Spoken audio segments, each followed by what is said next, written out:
reasons for the poverty. That it's difficult to watch, and it's difficult to, and it makes angry because the methods are, for me, they are cruel. But I mean, the movie makes the point, and that's. So, if the movie makes the point, what's the point? I think. Did this movie remove hope from you that you had before, or do you feel hopeless now? In a way, more hopeless. Let's say more hopeless. Maybe it makes you reanalyze, I don't know, the way, the system where you work.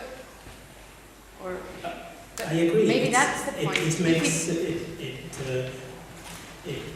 me rethink things, but I hope it also makes rethink broader audience. Let's say not only yeah, but you only say people. that nobody should see it again. That this No. should be last time. No. This movie should be shown as many places as possible. It's done, but I'm talking about the ethics we approach these poor people in the movie. This shouldn't be kind of. I feel it shouldn't be the But you're treating them like victims, and that's what Renzo is trying to change. Like, not to treat them as victims. Take the power. Choose and change that for yourself. Yes, but as an idea, it's definitely. I feel that he didn't kind of he didn't believe, first place, that these projects or this kind of what he builds to or tries to empower to these people.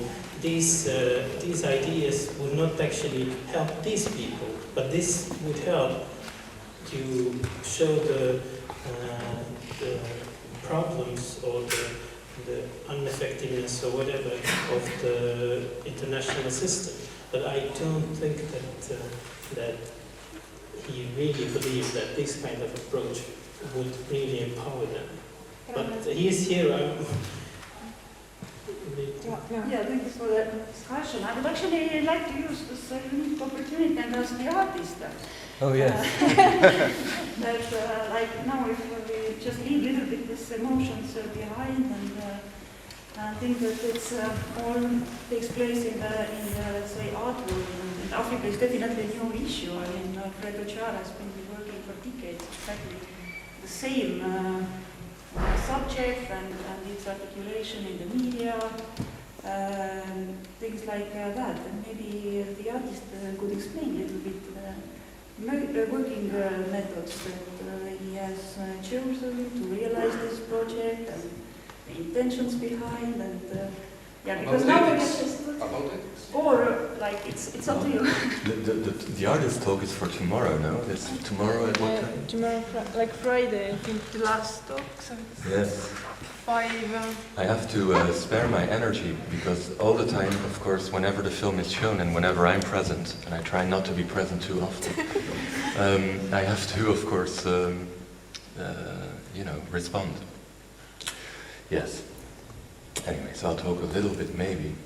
And I think the reaction of what's his name? Brit.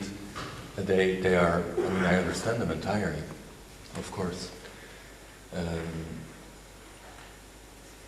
What I try to do, most types of, an economic system doesn't have a face. It has rules, it has trade negotiations, some of them open, most of them under the table and invisible. The discussions which people will be bombed and which people will get food are totally not transparent.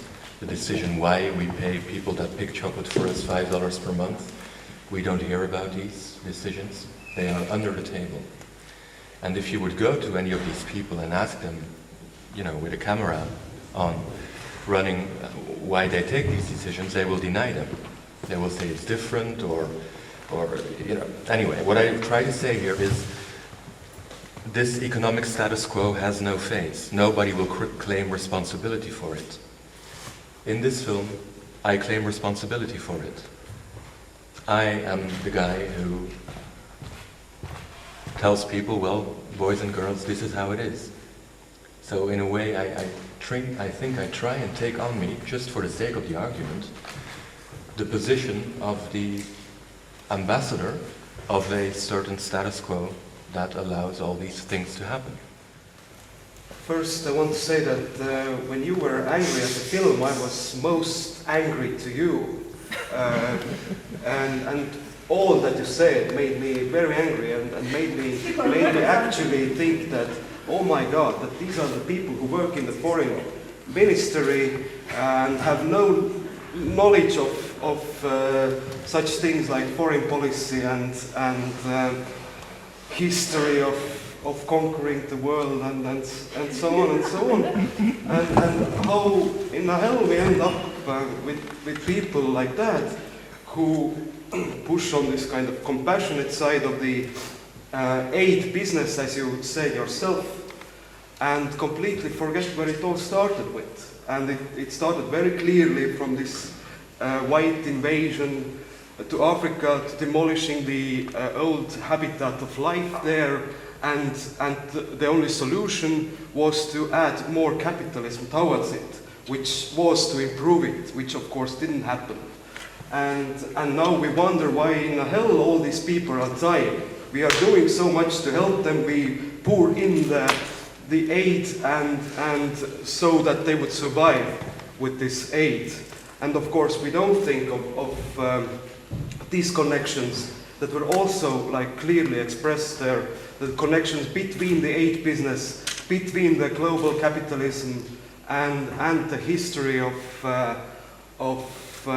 colonialism, basically, that are actually part of this thing. And you are a very good representative of your agenda. I mean, that first, the ones who make profit also provide aid, which then pours back to these countries which provide this aid. And I think that this sort of, starting to capitalize on the poverty actually remains the only thing to do in the world which is actually governed by these kind of rules. So to start actually to sell their own poverty, to sell their own deaths, I mean, it is the only obvious outcome of this world.